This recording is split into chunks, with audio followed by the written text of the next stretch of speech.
Hi, I'm Ryan Hunter, and this is Kalispell Connections, a program where we talk about issues important to the community. With me today is Shannon O'Donnell, the Flathead High School speech and debate coach. Scout McMahon, a senior at Flathead High School, and James Francis, also a senior at Flathead High School, and both members of the speech and debate team. Welcome to all three of you. Thank you. Thank you. Thank you. So Shannon, I guess I'll start with you. The speech and debate team at Flathead High School had a great year last school year at nationals. We have a couple of our 2 stars from that here with us. Could you speak to that success that you had last year and what was accomplished? Sure. We had the biggest delegation that we've had compete at nationals for Flathead High School ever, partly because of COVID and nationals being online. They allowed more entries than usual, but we had 17 kids from Flathead compete at the national tournament last June, and that was really incredible. And we had kids all the way from freshmen through seniors, so it was pretty exciting. We had a great deal of success in terms of competitive success, making later rounds and kids breaking to what they call out rounds beyond the preliminary events. And that was pretty exciting. Quite a bit of success in the supplemental events outside of their main events. Our interpreters had an incredible tournament, which James can share with you later. But we did really well. We had four plaques that were earned by students, which are actual awards from the NSDA Beyond certificates. And you have to make the top 32 out of between 250 and 300 kids just to be in the running for those plaques. And we actually had a student, Alan Taylor, who made the top 16 in Congress, and that was pretty exciting. What a great program and what a successful year. Scout, you were there last year. How did it go for you and what did you compete in?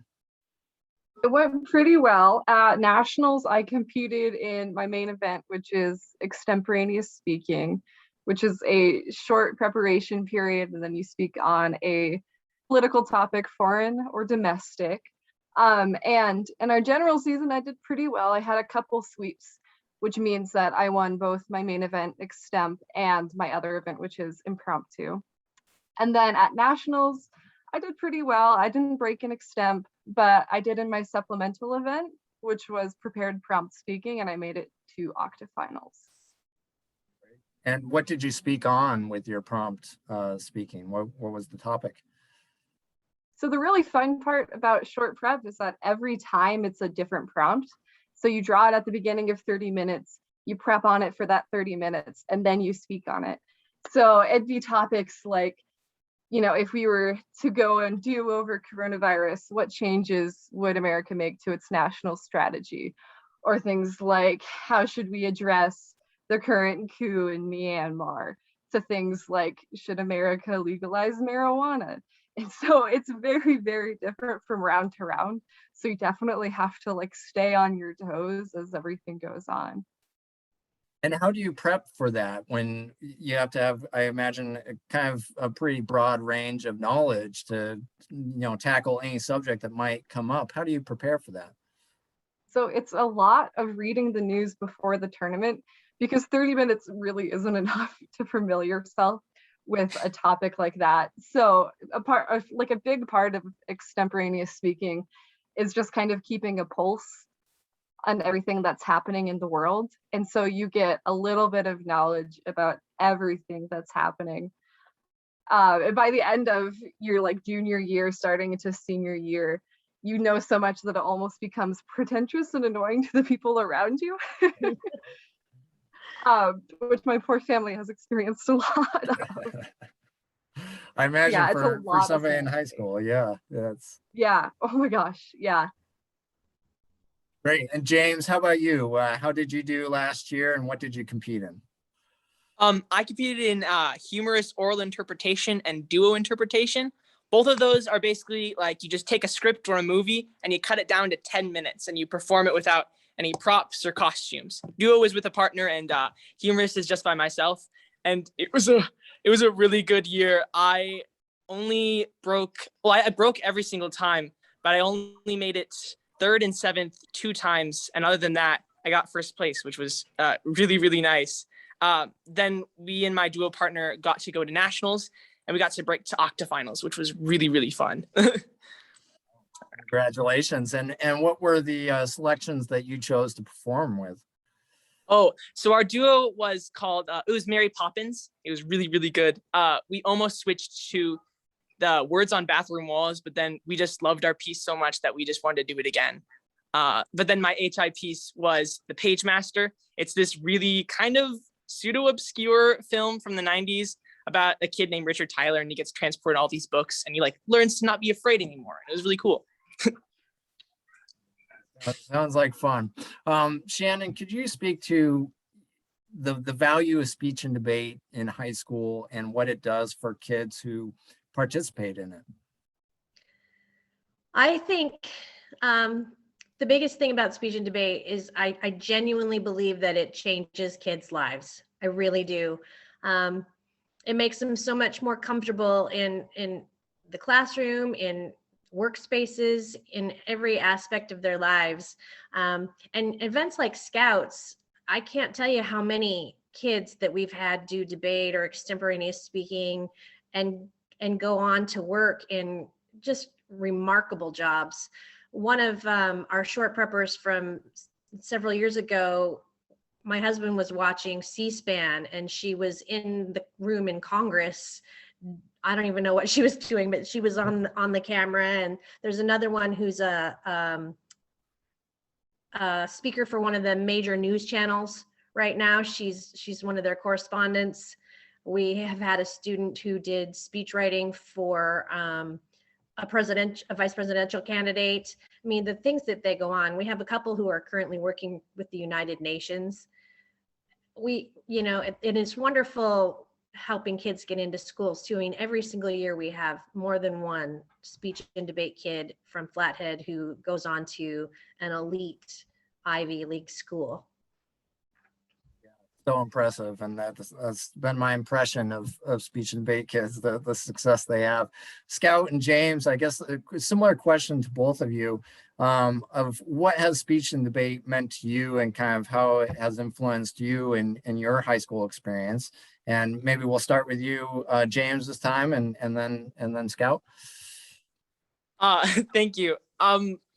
I definitely don't look it, but I was kind of a little shy and really bad at public speaking, but Interp is really, really good for getting you to just be able to talk and kind of make a lot of stuff up. Same with Scout, but speech and debate just really helps you be more of a confident speaker. I know if I was doing this before, I'd probably start speaking and then I'd start crying, but it makes you a lot more comfortable in front of people and just working with people, especially when you have such a big team. You just get really close to people and you learn how to just like problem solve a lot. Right, Scout.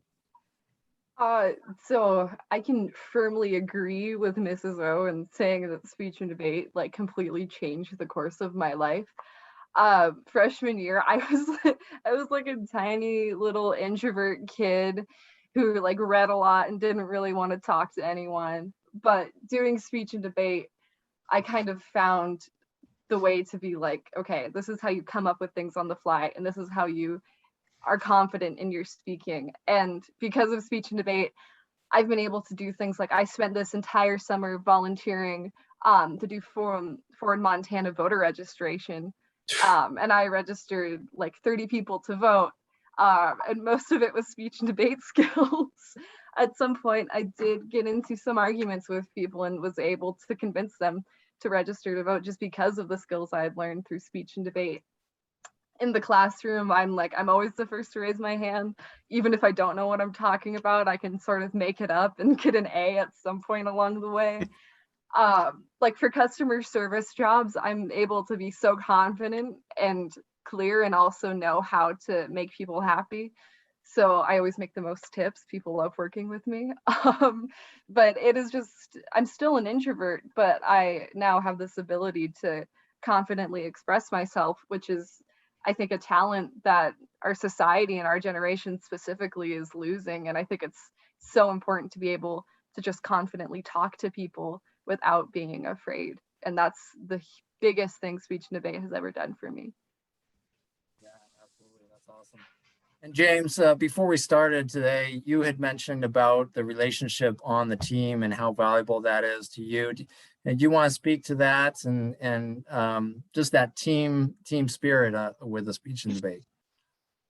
Yeah, I've had so many friends that I still talk to today from speech and debate. It's just when you spend so much time with people, like practicing, and then or from practicing you go and you spend a hotel room with them, and then you spend an entire tournament with these people, you just really get to know people. And I really love just being able to understand someone, and speech allows you to do that, especially interp, because everyone is goofing off the entire time. Well, not the entire time, but most of the time. And you get to really get to know people. And across the entire team, everyone just works really well together because we all spend so much time together and we know what makes each other's tick. But it's just really nice. I appreciate it.